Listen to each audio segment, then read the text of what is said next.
Hello everyone, welcome to my channel Sonia's day out.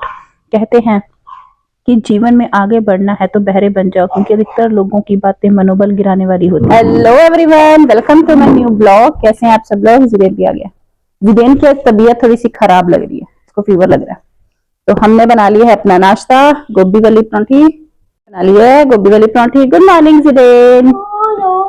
No no no, Radhe Radhe. अभी रात है। राधे राधे। अभी रात है। तो आप उठ क्यों गए हो? तो बस हम नाश्ता करेंगे फिर मिलते हैं। तो हमारा ब्रेकफास्ट हो गया था, अभी हस्बैंड के लिए ब्रेकफास्ट बनाना है। उसके बाद जाना है हमें, थोड़ा सा कुछ काम है आउट ऑफ सिटी।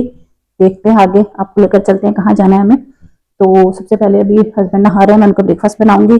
उसके बाद ब्रेकफास्ट बना के फिर होंगे रेडी, जिन को भी रेडी करूंगी। वैसे जिन की थोड़ी सी तबीयत आज गड़बड़ लग रही है, थोड़ा सा इसको फीवर हो गया था, लेकिन अब सुबह से दवाई दी दी है तो ठीक लग रहा। तो पहले तो हमने एक बार प्लान छोड़ दिया था, लेकिन तो अब सोच रहे हैं कि जाकर आए। तो देखते हैं, सबसे पहले मैं ब्रेकफास्ट बनाती हूँ, फिर रेडी होकर मिलते हैं आपसे। तो रेडी होकर हम चल पड़े थे, हमें जाना था दिल्ली, हस्बैंड का कुछ काम था और वहां से हमें थोड़ी बहुत शॉपिंग भी करनी थी। तो जल्दी से रेडी हुए, क्योंकि जिदेन की थोड़ी सी तबीयत खराब थी। पहले हमने सोचा था कि हम जल्दी निकलेंगे, बट थोड़ा सा इसको दवाई दुई देकर रेस्ट करवाया, उसके बाद हम चले। तो दिल्ली में तो अगर जाते हैं तो ट्रैफिक ट्रैफिक ट्रैफिक, तो उसके बाद लेकिन हम पहुंच गए थे 3-4 घंटे में। उसके बाद पहुंचे हम मॉल, काम फिनिश करके जो भी शॉपिंग करनी थी वो की। जिदेन देख रहा था यहाँ पर गाड़ी से, गाड़ी देखकर बहुत अच्छा लग रहा था। और मेरा भी गला खराब आपको महसूस हो रहा होगा, पता नहीं शायद मौसम चेंज हो रहा है या एक दूसरे से हो जाता है बच्चों, जैसे जिदेन का थोड़ा सा था, मुझे भी उससे हो गया थोड़ा। तो उसके बाद हमने कुछ खाया पिया और हम चल पड़े वापस, अपना काम कुम फिनिश करके शॉपिंग करके। तो वापसी में है जो हमें रुके हम मुरथल। तो जब भी दिल्ली जाते हैं तो मुरथल और पराठे तो मतलब खाना ये होता है कि ये वो है, खाने ही है। तो उसके बाद हमने खाया पिया, उसके बाद जो है हम चल पड़े वापस। और रात को जो है हमें 11 बज गए थे वापस आते हुए, तो हम सो गए। तो अब नेक्स्ट डे आज है बसंत पंचमी। तो आज मैंने आप सोचा कि मैं आप सबको जो है स्टोरी बता दूं कि बसंत पंचमी क्यों मनाई जाती है। कहते हैं कि जब ब्रह्मा जी ने संसार की रचना की, तो वो धरती पर आए एक बार देखने के लिए कि कैसे रचना हुई है, क्या है। तो वो जब आकर देखते हैं कि लोग चल फिर रहे हैं इधर उधर, लेकिन एक दूसरे से बात नहीं कर रहे, तो वो सोचते हैं कि कुछ कमी है। तो वो अपने करमंडल से जल निकालते हैं और छिड़कते हैं, तो जिसमें से ज्योति निकलती है और उसमें से सरस्वती मैया निकलती है, जिनके हाथ में वीणा है, जिन्हें ज्ञान की देवी भी कहा जाता है। तो कहते हैं कि उन्होंने, सरस्वती मैया ने पूछा ब्रह्मा जी से कि मेरे लिए क्या आज्ञा है प्रभु। तो उन्होंने बोला कि मैंने संसार की रचना की है, बट मुझे लगता है कि इनमें जो है बोलने, एक दूसरे से विचार व्यक्त करने की क्षमता नहीं है अभी।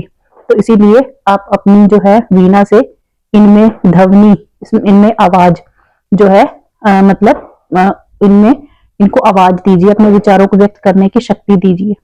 तो कहते हैं कि इस तरह सरस्वती मैया का जन्म हुआ, और इस तरह ही हम जो है अपने विचार बोलने की ज्ञान जो है हमें जो है वो सरस्वती मैया से मिलता है। इसी दिन बोलते हैं कि सरस्वती मैया की जो है इस दिन पूजा होती है। अब ये जो बच्चे पढ़ाई वाले हैं स्कूलों में, इस दिन जो है अच्छी बच्चों को शिक्षा दी जाती है कि पढ़ाई हमारे लिए कितनी जरूरी है, बुक्स की पूजा की जाती है। इसीलिए सरस्वती मैया जो बसंत वाले दिन सरस्वती मैया की पूजा होती है।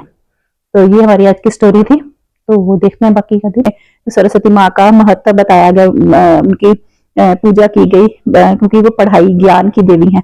तो बच्चों के लिए, सबके लिए जो भी ज्ञान, तो वैसे ही बोलते हैं कि सबसे बड़ा धन है ज्ञान। और मुझे नहीं लगता कि संसार में कोई भी ऐसा व्यक्ति हो जिसको ज्ञान की जरूरत ना हो, चाहे वो लोग ना भी पढ़े हों, तब भी कई लोगों को बिना पढ़ाई के भी कई लोग इतना ज्ञान की बातें करते हैं।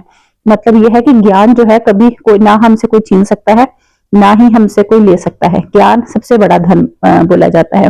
और कहते हैं कि इसी तरह सरस्वती माँ का जो है वो संसार में प्रकट हुई, और उनके उसके बाद जो है बसंत पंचमी का जो है फेस्टिवल है जो मनाया जाता है। और इस दिन पतंगे उड़ाई जाती हैं, बच्चे अपना छुट्टी होती है एंजॉय करते हैं। तो ये थी हमारी आज की जो मैंने स्टोरी सुनाई। बाकी आज का पूरा दिन पड़ा है, मैंने सोचा कि आपको बसंत पंचमी के बारे में बताया जाए। तो अभी चलते हैं आगे, पूरा दिन देखते हैं कैसा निकलता है हमारा। तो उसके बाद हमें एक जाना था छोटे से फंक्शन पर, वहां गए। उसके बाद हम चले गए सीधा घर। तो हमारी छोटी गुड़िया हवी का, उसके स्कूल में फंक्शन था कल सैटरडे को, तो उसने जो है रेडी किया हुआ था, तो बोली थी कि मम्मा मैं आपको करके दिखाती हूँ। तो बस ये म्यूट है, बट कॉपीराइट आ जाता, तो इसलिए मैंने ऐसी छोटी सी आपको दिखाई है। तो उसके बाद हमने सारा दिन वहीं पे स्पेंड किया और खाए पिया। बच्चे जो है रात को डिनर करके हम जो है एक बार 8 बजे के करीब ही वापस आए थे। तो ये हमारा 2 दिन का ब्लॉग था। तबीयत खराब थी तो ब्लॉग भी नहीं बना ज़्यादा। तो कल मिलेंगे। खुश रहिए, मस्त रहिए, और न्यू चैनल पर न्यू है सब्सक्राइब करके जाइए। राधे राधे।